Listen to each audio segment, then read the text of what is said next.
All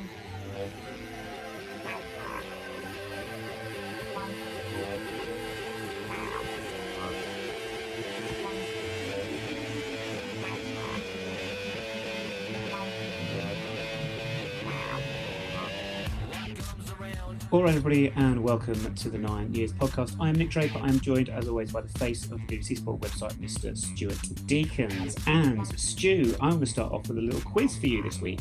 Happy days. What do the following players have in common? Paul Osu, Ben Hennigan, Luke McCormick, Ethan Chislett, and Ayub Asau. And the answer is not. They all play for AFC Wimbledon. Oh. They wear the same colour shirt on a match day. They wear the same boots. They share the same changing room. That's kind of on the same theme as they all play for AFC Wimbledon. I know, I'm a bit stumped. All have in common, same birthday in the same month?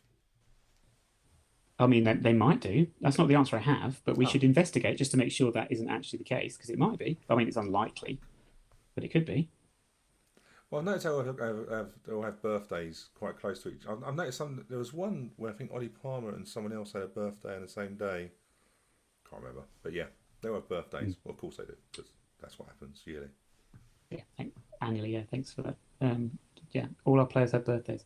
No, the link, Stu, is that all of those players listed there were booked against Sunderland on Saturday. And I call to mind the sketch from the very first episode of Red Dwarf, when everybody aboard Red Dwarf is dead.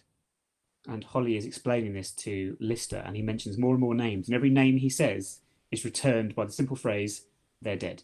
Everybody's dead, Dave. And I sort of imagine Robbo and Rob Tuvey having that same conversation on Monday morning, where Rob's like, yeah, everyone got booked. And Mark Robinson's like, what, even Paul Oster's like, yeah, got booked. What, Ben Hennigan? Yeah, he got booked. To the point where Rob Tuvey's like, even I got booked. Even I booked. Because Rob Tuvey was the one missing from that list, of course, because he has also got shown a yellow card against Sunderland on Saturday. He makes me chuckle when he gets frustrated. It's not the first time he's been spoken to by a referee, is it this season? But yeah, no. Do you know what? I think the bookings were crazy, and the frustrating thing, most of the bookings were for kicking the ball away or stopping play. And it was just, they're silly bookings. But yeah, I think once you do one, you've then got to do the rest. And I think he was trying to share it out amongst the teams, wasn't he? Indeed, his name was Simon Mather, but I think his name should have been Simon Mither, because he was really pernickety over the smallest little things, including, the Paul Osu booking for kicking the ball out or away when it was... The problem is exactly as you said there, Stu. He got the yellow card out, and once you do it, you can't then stop doing it. You have to punish everything because you get yourself into that situation. Sadly, that rule does not apply to the awarding of penalties, whereas if you give one, you've got to start giving them all, because we got one, we should have had another one, but it wasn't given. And I would say the one that was the foul on Jack Redoni was more of a penalty than the one that was actually awarded for handball, from which Luke McCormick scored from. But there is no doubt in my mind that the referee was never, ever, ever going to give that penalty. He was never going to give us two penalties in the space of 20 minutes. And I think in front of the away end as well, I also think he was perhaps beginning to doubt the awarding of the initial penalty. Yeah, when we got the penalty instantly, I was like, "That's harsh." We're not right on top of it, but it felt harsh because it didn't feel there was much distance between the players. However, looking back on the replay, I think the rule this year is if your arms are in a natural position, then that's okay. But arms above your head are not a natural position. So I actually, when I looked at it, I thought, yeah, I can see why he's given it. Because he has his arms high above his head. That's not a natural position. The second one I thought was a foul, but then I didn't realise there was a handball as well. So it was take your pick. But yeah, it was clearly more of a penalty. And it's frustrating, isn't it? But referees are human, of course. And I think in their head, they don't think they can give two penalties in one half, especially not against Sunderland. However, Oxford got 4 penalties against Gillingham, didn't they, recently? All scored by the same player. So that sort of dispels that. But yeah, it was a pen. And do you know what? We probably, you could argue we deserved a 2-0 lead, purely for the amount of pressure we put on. And actually, we looked like we were more interested in playing the game with Sunderland. We're just literally, I've never seen a team play such one-pace football. Yeah, the last 20 minutes especially, I thought there was only one team that was going to win this game. We were the only team that looked like we were trying to win the match. Not quite entirely sure what Sunderland were trying to do. It was interesting listening to Alex Neil, who was taking charge of his first game, who said afterwards he mentioned different levels of fitness / match sharpness, and he seemed to think that was a factor. They're a little bit disjointed. I think he's got a bit of a work to do there. I think that opened his eyes to the scale of the job, perhaps, because there wasn't a great deal there from Sunderland, except for the goal scorer, Alex Pritchard, who looked. I mean, he looked a cut above, to be honest with you. I think we look back at some of the players that have stood out to us this season, and he's in that list of best players I've seen at Plough Lane. And the only frustration being he scores a free kick, which is identical to a free kick he scored 3 days earlier away at Cheltenham. Same distance, same place, same corner. And I know you can argue there's not a lot you can do about it, but I do wonder if we could have done a little bit more, perhaps not giving away the free kick in the first place. Yeah. But also, who was it? George Marsh that was lying flat on the ground behind the wall, this new thing that's come in to try and block any low free kicks. I don't think he was ever going to go low, was he? No, but it feels like you have to do it now. Although it does make me chuckle, actually, with that, because the funniest thing I saw was when Lionel Messi was used as the person lying down behind the wall, which, you've got one of the greatest players of a generation, and you're saying to him, I want you to get hit with a ball. The difference was, though, is he was facing the way the ball... I don't know if George Marsh was facing Nick Zanev. I don't really think I want to sit there or lay there not knowing when the ball's been hit and if it's going to bash me on the head or bash me on the bottom. So I think I'd rather face the way it's coming, personally. Not even get out of the way. You know what the interesting thing is? Remember like L free kicks where players literally, the wall just falls apart. They literally just cover everything. And you can't really do that if you're on the floor, can you, really? Because you can't hide. But I don't know what you do. I know some people have said, it's very similar and looked at Nick Zanev. The setup of a free kick, unless you don't have a wall and you literally just go right and then everyone impedes on you, sometimes free kicks set themselves up for that, in terms of, it's wall side. So he's covered his side and people are going, why do you not get over? But actually, how it's been set up, you could argue the wall don't jump high enough because actually it doesn't really go that high. Could have done with Peter Crouch in the wall, pull one game off. The question about which direction to face when you're lying on the floor, would you rather be looking up at the backsides of 4 of your teammates, or would you rather look at the face of Nick Zanev? I think our female fans would perhaps suggest they'd rather be looking at the face of Nick Zanev. Yeah, but you've got no idea when the ball's winning. You have no idea, do you? Like, I want to know if I'm going to be hit by a football. I want to know I can see it, rather than being surprised. Although you would say if he had a GoPro on him, he'd have had the best view of that free kick going in. Yeah, don't put ideas in TV companies' heads, because this will be the next thing they start doing. On the little, what they'll start doing is they put little cameras, pinhole cameras on their shirts, maybe attached in some way to whatever the bras they wear are. What are those things? Those black bras they they're wear? Trackers, they're like GPS trackers, aren't they? Because they're allowed to use them now. They used to only be allowed to use them in friendlies, but now you can use them whenever. Yeah, no doubt. This is coming into football probably now, Stu. Another one of those technological advances that we could do without. What was I watching the other day? So I'm just watching the goal back. Yeah, the wall jumps, but Cosgrove's in that wall as well. Stu, 6'4", and you're right. The ball has to go up and down quite quickly, doesn't it? Yeah, it's difficult from the angle there, isn't it? But realistically, if you've got we always say sometimes it's too close. You hear that sometimes. You'll get it up and down, but he does that really well.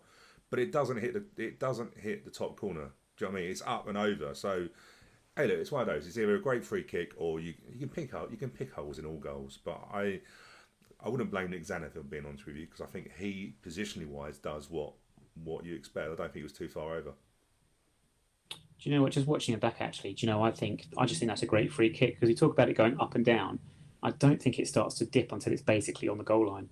I think it's rising. He's kept it flat, but just high enough to get above the wall. I just think fair play. Like we said, very, very good player. I thought. Yeah, agree. There's nothing more to say about that. But no, talking about technology in football, sorry.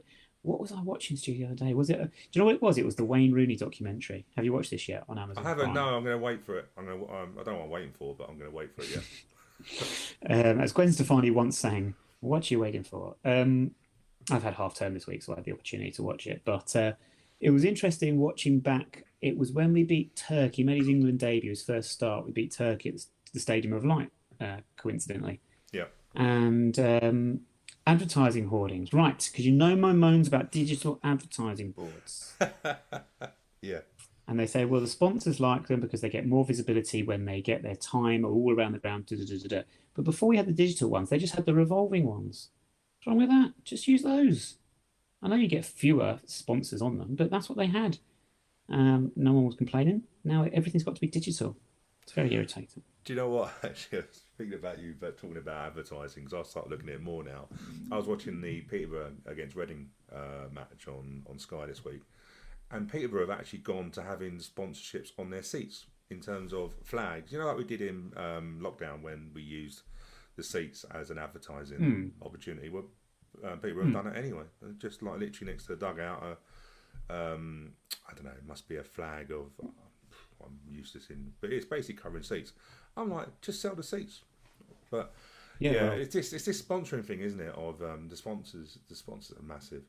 Although at least they're not like really bright orange, like at some ground in southwest London. The Rygas ones were just, oh my god. Right, I'm with you now. Right, Sorry, okay, I thought sorry. I didn't really give you much of a clue there, did I? Really orange. I was thinking, sorry, I was thinking, were you talking about us? Or were you talking about the ones at Peterborough? No, you're talking about the ones at us. The colour, they've got better. Like I think they've turned down the how vibrant they are. The white ones are very white. I know it sounds stupid, but you know what I mean. But the orange is just a colour that they're struggling with, and I really struggled to. When they put it up, it was like a beacon. It was like it's like flashing at me. I'm like, no, not good. No, they have got better in terms of the brightness of them. The opposite the West Stand, but they are still, especially at night games, a real distraction, a real nuisance. When the ball's on the floor over that side of the pitch, it would take your pick. It's the old spot the ball competitions for everyone in the West Stand saying what's going on here. Like none of us actually know. It's just when it comes onto the Rygas one, your eyes literally you can't miss it. Your eyes literally are like having to adjust. And I get it. It's a very vibrant colour, but it's a bit off-putting. What else was off-putting about the results on Saturday against Sunderland was not just the bookings, but the referee's general performance. We talked about the penalty he didn't give, spoke about the bookings. Do you know what happens in situations where a referee, was it Keith Hackett came out in the week and actually said clearly he's lost a bit of control there of the match? He's on Twitter now, isn't he? I sometimes watch the Keith. Watch. I follow because I'm interested in him because I'm listening.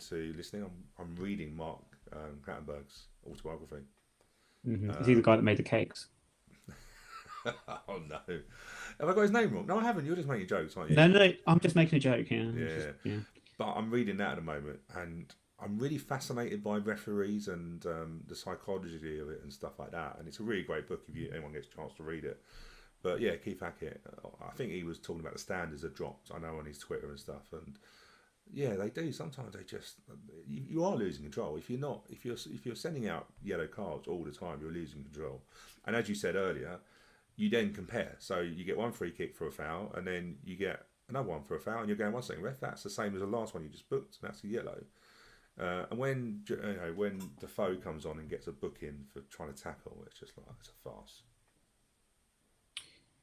The one thing that showed to me that the ref had lost a little bit of control, and I think everyone on the pitch and in the dugout did well to sort of calm themselves down afterwards, was when Paul Osu got fouled on the touchline. And I think it was Matete, was it, that got booked at this point? Hilarious. And I'll tell you why he lost at that point, because actually that was right in front of me, my position in the West Stand, in front of the away dugout, and there actually wasn't a lot in it. The way Osu's come off the pitch makes it look really bad, but actually it was a bit of a nothing. If it wasn't for the way that Osu sort of falls off the pitch, I don't think anyone would have raised an eyebrow. But initially, then exactly what happens is you've got managers and benches that are frustrated because of the amount of bookings that have been and decisions that have been made. Everyone obviously naturally reacts when they see something like that, and the referee's forced into a decision. And at that point, I thought we were really close to boiling point. I wasn't surprised to see we got a red card in the end. We'll come on to that one. But I thought it might come a little bit earlier than it did because of that heightened tension that kind of the referee had instilled in people with the way he handled it. Yeah, do you know what? When I first saw that, I thought it was a red, and the reason I say I thought it was a red was because of the speed, and I think it was down to the Mm. speed of both players. Obviously, Ossu's quick, and the player that went in there. One way we laughed was that he basically went down a tunnel, and I was like, "Well, just keep going," because it looked reckless. I think to me, it looked reckless because of the speed he Okay, was going in at. right.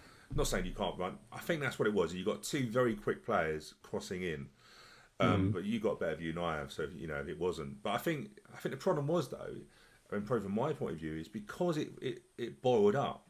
Yeah, You then naturally your thing is, well, that's got to be a yellow, that's got to be a red, and you're waiting in a way for a red card because there's only so many players you can book, and you can only book them twice, um, unless you're Graham Pole, and you can do what you want. But but you know what I mean? I think that's probably what it was, and that's probably what the tunnel area did. They're all like, well, this is gonna be a red card eventually, and it's basically who gets it first. Mm. Basically, from my viewpoint, it was Ossie was running down the wing, and the guy's quick, and he just gets his foot into to make the tackle. Ball goes out of play, and you're right. It's as you talk about it there, it potentially a similarity to can't get my words out properly to the Asal red card that was overturned earlier in the season. We got a second booking very late on against was it Crew was it or Fleetwood? Um, Yeah, why they played in red. That narrows it they down a played in bit. red, whoever they were, and remember we said that I didn't think there was much of a problem. But again, as you mentioned, it was perhaps the speed he was going in at. He was trying to make a block basically of a player making a clearance, and he's jumped in and he's gone in quite quickly. And he said perhaps the speed he was going at made it look worse than it actually was. Yeah, and I think that's we got some very quick players. In the south. I think I think what I did find, and I think a few people have noticed this, that Sunderland were quite clever in their. I would call it tactical fouling, Oh, tactical fouling, yeah, and it's something that's being used a hell of a lot now, isn't it, against the Sal? And I suppose the frustration was is that actually I thought Sal would probably get a yellow card for dissent, and he gets it for basically trying to dive off a little board into a pool that wasn't there. That's polite in that way. Um, and actually, do you know what really surprised me was that it took so long to get the final yellow. yeah. But that sometimes happens, doesn't it, in that stage? And I think in the end, I think Luke McCormack gave the referee no choice in a way, but then Asal didn't help. Obviously, we've known he's been on a leash a little bit, and he to not get that yellow card that took him over the bookings. Let's be fair, forward getting 10 bookings, that's a problem. Well, reputation, isn't it? I think that's what's happened. I think there's a part that plays into it, doesn't it? Because he seems to be getting. We've all seen Ayub all season long, and he gets fouled a lot and gets very frustrated. But he also is starting to get bookings for perceived dives, and it's happened a few times this season. And are referees aware of this, or do they see a player that's going down a lot, so they're looking just to make sure? Because if you're a young player and you're getting fouled all the time, eventually at some point you're going to think, do you know what? Got to take a chance here that I'm going to get something. And in the box, he took a chance, um, but it's a Yeah, costly chance. do you know what? It'd be interesting to ask Robbo a question when we next speak to him. But I wonder, because you're right, you got me thinking. There are some managers that will have a quiet word with a referee, maybe, of look, this team are known for fouling, or we've got a player. And I'm wondering whether someone does chat to a referee, just going, look, I have a say, oh, he's nippy, he's getting fouled quite a lot, to look after him. Do you know, like sometimes subtle Yeah, messages? I wonder if we do anything like that, because there's definitely Robbo's talked about it before. Do you know what I mean? Like players are they're deliberately pulling him down and tugging him, and it's up. In a way, referees have got to be better. I think Asal he's not necessarily a player that is in League One. You think about his size and his age, and You know, he is different, and he's probably, you know, he's going to play at a higher level. There's no doubt about that.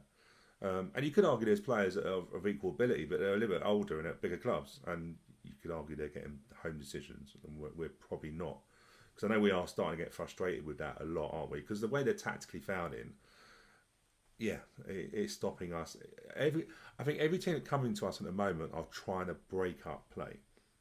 They're trying to do stop start because we know if we get a head of steam, we're pretty good, which is a compliment in a way, but we're not. And you know, I was saying to you before, I was on a show, not trying to plug it. I was on a show with Gabriel Sutton, and it was a dogfight. And the funny thing is the fans on there.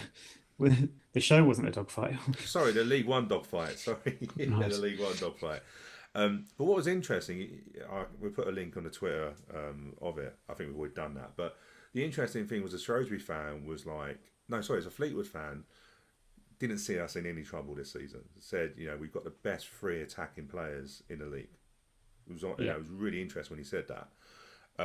And none of them put us in the bottom four simply because of the attacking flair that we had. Whereas actually we're the ones that are actually thinking we're not as attacking as we once were. It's so difficult, isn't it? I think they realise that the ability and the talent is there, and as you say, and as Robert said in the post-match interview, it's happening so often now. Teams know that when we break on them with pace, they're in trouble. So what do? You do what Crewe did, and Fleetwood did, and Cheltenham did, and Sunderland did, and Ipswich did, and Portsmouth did, and you take players out, you tactically foul. We occasionally employ a tactical foul as well, just to break up counter-attacks. It's not a bad tactic to employ. George Marsh got booked for it recently. Luke McCormick got sent off for it against Sunderland. The second booking, though, I'm not sure it was an attempt to break up a counter-attack. I think it was frustration. Do you know what I think it stemmed from as well? Like, sitting where I do in the West Stand, you get quite a good view of both dugouts. And it was the first time, a few minutes before Luke McCormick sent the off, the first time I've seen Robert really get on a player for perhaps not working hard enough. It was Aaron Cosgrave, and Sunderland had the ball at the back and they were trying to play it out. And Robbo was really on Cosgrave, saying, you need to be chasing and pressing harder than he was at the time. Yeah. And I just wondered perhaps that sort of McCormick was perhaps trying to set an example, something like that, the way he went in, because his foul on Pritchard where he got the second booking for, I mean, Pritchard immediately reacted, managed to calm himself down a little bit, probably saved himself as well. Yeah. But maybe that was the reasoning behind it. Maybe it was a bit of a lead by example, but just took it a little bit too far. Yeah, and you know what? A lot of stuff we do is high intensity, and I think sometimes we've got a little bit used to it now. But if you could ever watch both teams, one half after the other of an old, I don't know, nothing against Glyn or Wally, and you look at a Robbo team, the intensity is just ridiculous. Do you know what I mean? In terms of that, and I think Robbo demands that. You know, if you look at his warm up at the start, I don't know whoever gets there early enough. If you look at the warm up he does, high intensity. So there's very small, a small square area, and you've literally got ball boys on the edge, literally throwing the ball back in. It's high intensity all the time, and that's what Robbo wants from his team. So yeah, if you're not hitting those standards, then I think Robbo will call you out, and I think he'd call you out that more for you making he'd call you out for not working hard enough than he would for a mistake. And maybe it's a case Aaron Cosgrove, obviously being at Dover, don't play that way, but he's going to come in and he's got to work hard. But we do play at a high intensity. And you're right, when we break, the speed we break at, especially when you think about Paul Osu, I've not seen anyone so quick in my life. Like, ridiculous. Like, I think there was one bit where he was covering, he was out of position, and all of a sudden he was back in position before he's one of those defenders that will get himself out of trouble because he's quick. Yeah. You know, whereas pace some helps him out massively. Yeah, and you know what, fair play to him. He's looking, his positional play is so much better defensively. I think he's going to turn out. I've got a lot of high hopes for him now. He's really putting in really good performances. I mean, I didn't have any concerns defensively at all against Sunderland. Back four looks solid. You look, Paul Osu, you say, with his pace there, but then you've got Ben Hennigan, Will Nightingale, and Lee Brown, and there's experience there. I thought we did a good job. I never felt threatened at all. But no, although sometimes just when Will gets on the ball, sometimes he's looking a little bit edgy. He needs to regain a little bit of confidence, I think, when he's in possession. But that might be because he's a little bit of a rough spell. But anyway, that's that's an aside. You mentioned the relegation battle, bottom of League One, and I wanted to have a look at it because I was doing some research into the season where we were this time last year and comparing the two. So currently we are on a winless run of 12 games in the league, which has got everyone a little bit concerned. It's similar to this time last year. It was about just over a year ago since Robbo took charge. Glyn Hodges left. We'd had a winless run of 13, I think it was at the time.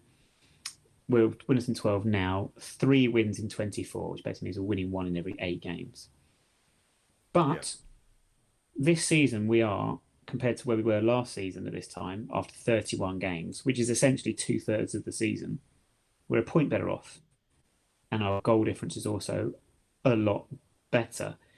We're looking at, so we're currently on a point per game. We have 31 points from 31 games. Last year we had 30 points from 31 games. I split the season into 3, looking at the first 16 games as your first third, then your sex 15. That's the second time I've done that in 2 weeks.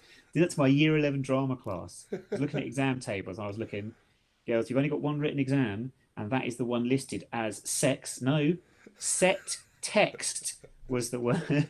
Just 5 different words. So I was like, whatever you do, don't do that exam. Do the set text exam. So yes, the next set 15, second, third, and then the final third will be our last 15 games, which we still to play. First third of the season this year, Stu, 17 points from 16 games, so just over a point per game. Yeah. And then the last 15, we are just 14 points, so we've dropped lower than a point per game. Only 2 wins in those 15. What are we thinking? We're thinking you want to hit 50 points. That's the target, really, isn't it? That's where you sort of say 50 points should keep you safe. So we need to pick up another... Go on. No, as I say, 50 points is normally the recognised number, isn't it? Yeah. So we're looking, maybe we want to pick up 19 points from our last 15, which means we'd have to have a better last third of the season than we would have done in our previous 2. But this is exactly what happened last season. We went into the final third. We picked up 21 points from our last 15 games. We won 5 of them. We only lost 4 of them. Those draws really important. As Robbo has always said, don't disrespect the point. Yeah. I can see that coming into play massively in the second half of the season. We had a great run of 4 consecutive wins in the final third last season. Started going goal crazy. Scored, 3 against Ipswich, 5 against Accrington, 4 against... what's their names? I literally just remembered who it was. Swindon, we scored 5, didn't we? Sorry. Swindon, thank you. Yeah, Swindon. Thank you, yes. But they would, to be fair, Swindon were just, there's not a word to describe them that day. Shit. Well, I knew you would think that word. They were worse than shit. I don't know what's worse than shit, but... Watford. A lot of shit. There you Watford, of course. Yeah. Yeah. Yeah. So if we were to recreate, and I don't see that being beyond us at all with the fixtures we've got to come, some of them, favourable home games, and despite this run of being winless in the last 12, I still think our performance levels are good. I don't see this as a team, I don't look at us as a team that, I don't see it as a relegation team, I really don't. I think it's more about us. No, I don't. I think the Sunderland performance really instilled some confidence back in, definitely in myself. I think just because we've gone to Charlton, Rotherham just bossed us, didn't they? But they're going to do that to a lot of teams this season. I think it's interesting looking at the last 15 in last season. We won 5. We've only won 6 all season. I think that's where it is. But I also would counter that. I think Robbo's a good coach in terms of finishing a season. He proved that last year. The run we had. So I think sometimes when you got that finishing line in sight, that's when we all find out who's got who's made of metal and who's got the coronas. The coronas? Oh, what they're called? Cojones. That's the word, not coronas. We really don't, Stu, need another season coming into this time of year with lots of players getting the coronas. But yeah, I think if you look at the season, when we done this League One dogfight with Gabriel, a couple of the Gillingham fan and that asked why they didn't have Doncaster in it, and he said because they're out of it. And then of course they won away at Lincoln on the Wednesday, and they've now come off the bottom of the table. Crew have gone to the bottom. But the interesting thing is, Crew have won more games than we have. Crew have won 7 games, but they've lost an astonishing 22 games out of 33. You mean Doncaster? Sorry, Doncaster. Sorry, yeah. And I worry about Doncaster, and maybe that's just me. My worry. I think if you look at their team, I don't think they're actually. I think if you look at players, I think they're actually better players than what they're producing, and that's always the way, isn't it? But we played Gillingham. The Gillingham fan that was on there was honest and said, "Look, do you know what? I didn't even want to go to the games. Lost 7-2 at home to Oxford, but he said like Neil Harris has come in and turned it around very well drilled defensively, and he wasn't. He was honest and said he got to hit playoff form, but we still need to go down on Tuesday night and then Doncaster at home. I think we need to get through those games with probably 4 points, not lose at Gillingham. But our home form, I think I was saying to you, like our home form after 30 games, we had 1 point per game. We had 30 points. We literally had the same amount of points home and away, and normally your home form is better, and it just hasn't been, has it? But you shouldn't look through the season. You shouldn't look through fixtures because I worried him until we got Fleetwood, second to last game. So the way the tables look. But I think we've got too much about us in terms of attacking flair. But it's going to be a challenge. I don't think we're a relegation team, but it doesn't necessarily mean we can't get caught up in it. Doncaster, we do have 2 games in hand on Doncaster, which is handy, and we've still played. No one in the relegation battle picture has played fewer games than us, which does tend towards our favour. The Doncaster, as I remember saying, we beat them on the opening day, and I thought it was just because they were a team in transition under a new manager. Looked at their squad and thought that was a mid-table team. They could be the ones that did what we did last season and go on a run that takes them out of it. But as you say, Gillingham look well placed to do that as well under Neil Harris. So that is becoming a big week, and we're kind of hoping that Bolton on Saturday goes ahead, because if it doesn't, we go into Gillingham and Doncaster without Ayoub Assal, suspended for both games. Yeah. And you really would like him back for Doncaster at home, because you think, like he did on the opening day, he would cause them many problems. Yeah. But let's look at Bolton first, and I was really disappointed to see them lose on Wednesday. Was it Wednesday they played, or were they Tuesday? I think they were Wednesday night away at Burton. Yes. Because they had been 7 unbeaten before that. So if they'd have come into us 8 unbeaten, I'd have fancied us to have broken that run. As it stands, I still think they're on 4 consecutive home wins. So again, to go 5 consecutive home wins is hard. Yeah. So there's still hope for us. However, no McCormick suspended, no Assal suspended, Hartigan injured, and Rodoni unlikely. It's looking like a tough ask. Yeah, I think if anyone's got any sense, I think there'd be a lot of people blowing a lot of wind on Saturday morning, whatever direction they want to blow it. Do you know what? I think that's a really depleted squad. My gut feeling, I don't think the game would go ahead because the wind is quite strong, even down here. I think there'd be a lot of games called off because of safety concerns rather than. Yeah. So if I'm being honest with you, if we're trying, they're saying, and not that I'm a weather reporter, no way. What? I can tell it's going to rain when I see dark clouds. So I know. You've been lying on your CV again. Yeah. Although my son now looks out and calls them and goes, "Daddy, rain clouds," and I'm like, "Clever, they're dark." Nice. Doesn't know. I said to him the other day, I said, "Where's the sun?" And he was looking everywhere. There was no sun out, but he thought there was a sun out, and I thought it was quite funny. I'm going to do that more often. That'll keep him amused for a little while.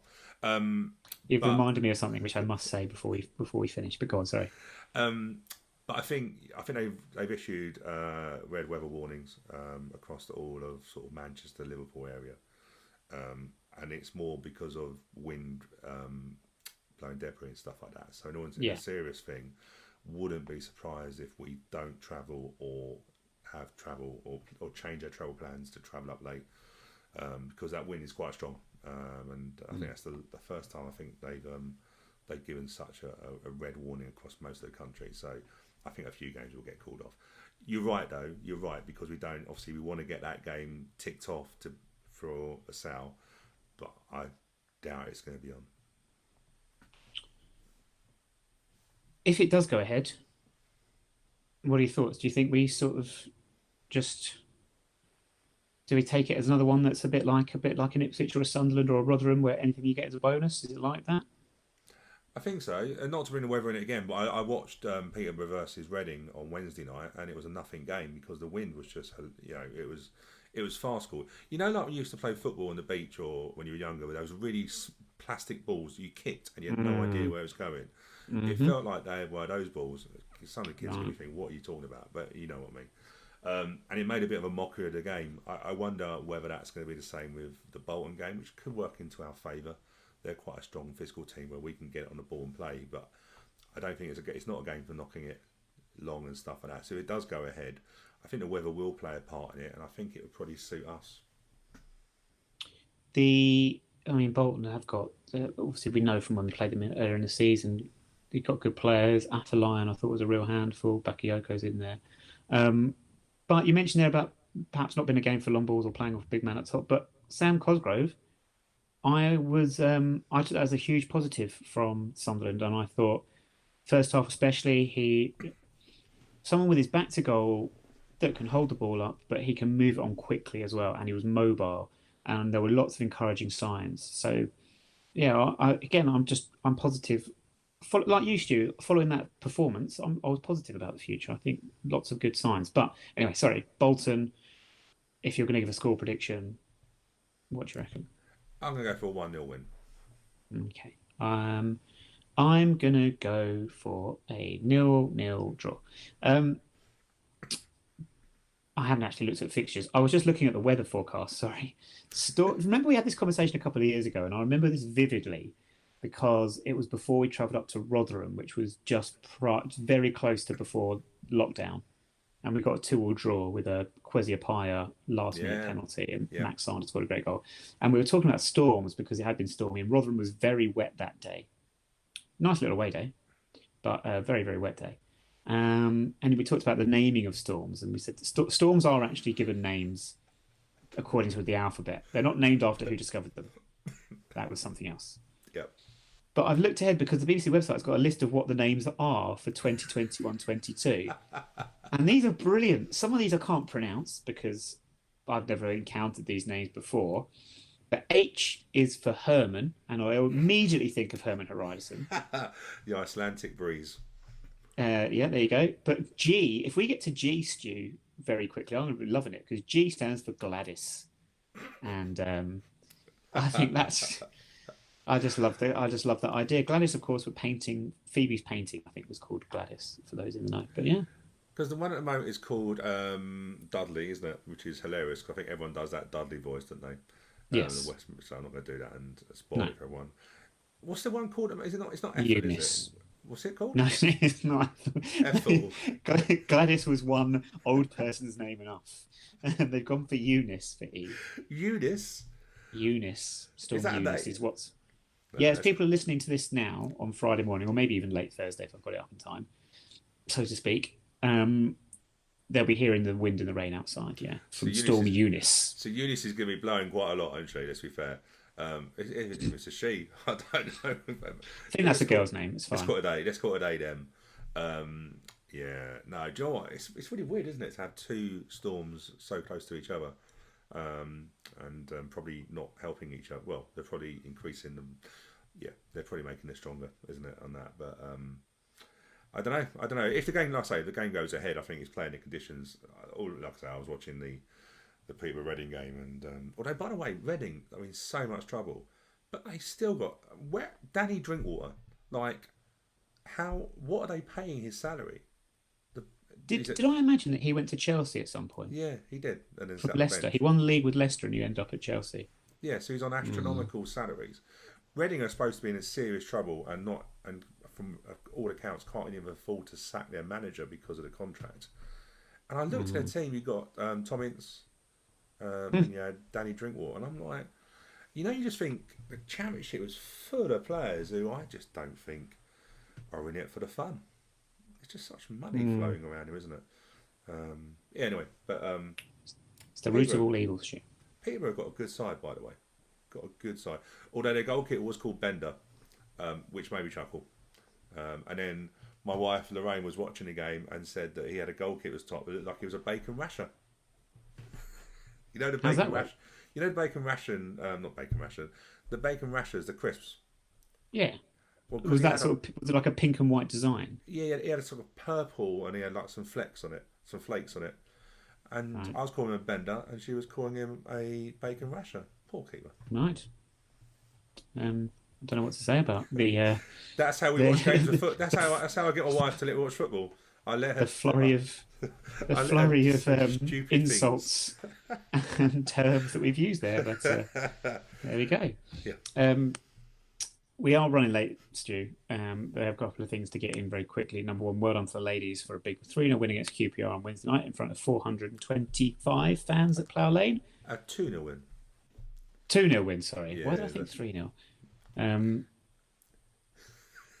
know where you got an extra goal from. Don't know, just invented it. So 2-0 win for the ladies. Well done, ladies. Good attendance. Well done to everyone that went down there Storm Dudley in full effect on Wednesday evening. So well done to the fans that travelled down there. And I have to finish on this. Oh dear. So you mentioned there about Thomas, your son, seeing the sun. I think there was a question that George asked on 9 Years TV to Shay Alexander, which George misinterpreted the answer because he thought perhaps that Shay Alexander was being a bit flippant when talking about an alarm clock and what wakes you up in the morning. And Shay Alexander mentioned he has a son, as in he's got a young son that gets up really early and kicks him out of bed. But I think George thought he was being flippant, discussing the fact the sun rises in the morning and that's what wakes him up.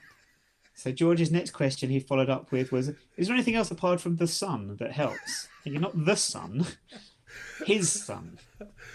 I laughed and I laughed and I laughed. You want to be careful. We said it in Liverpool and they'd be like, what? You're buying the sun? Wow. Yeah, true. Yeah, do you know what? George is hilarious, isn't he? Because he just doesn't research the questions you send. He doesn't read them before. No, he doesn't read them before. It's like Anchorman. He's looking at it for the first time when it appears on the teleprompter. And unlike Anchorman, who actually says what's on the teleprompter, George just invents something to say because he hasn't prepared. So, the question was, and I said this at the time, Silverstone or Long Stanton Spice Museum. It's an Alan Partridge reference. George looked at it and went, Langston Space Museum? No such fucking place. Fuming. Worse than when he said to Nick Zanev, Nick Knowles or Nick Knowles? To which Nick Zanev replied, what? And George just repeated the same thing. Nick Knowles or Nick Knowles? There's been a couple like that, hasn't it? Where the players have gone, I don't know, either. None. Yeah. I know, it's hilarious. Do you know what? The interviews are going well, actually. George goes down there and watches training, and he's saying that he gets a lot of banter from them. He probably doesn't understand half the words he's saying to impress him. But Ashley Bays is itching, isn't he, to get on one of these interviews. Okay. But then, I don't know if we saw it, Shay Alexander was one that appeared out of nowhere on one of the videos. He suddenly just dropped into the footage, and then there was another one where Andy Parslow wasn't wearing many clothes. It's just, yeah, it's more for the stuff that's actually in the background of what George is saying, to be fair. Andy Parslow is still a better streak than our current winless streak. But on that note, that's it, I think. Yeah, that's it, isn't it? What more can you say? What more can you say after the Space Museum? Exactly. Fleetwood Lincoln, by the way, is the pick of fixtures in League One other than ours this Saturday. So I'll be keeping our eyes peeled for the result of that one, certainly. But Stu, thank you very much for joining me. Thank you. Thank you to everybody listening. Updates from Bolton and Gillingham will be available on our podcast. Twitter at 9Wireless Podcast. But for now, that is us. Alexa Bliss. Bag first, milk last. 2 + 2 = 4. and we shall speak to you again next Friday.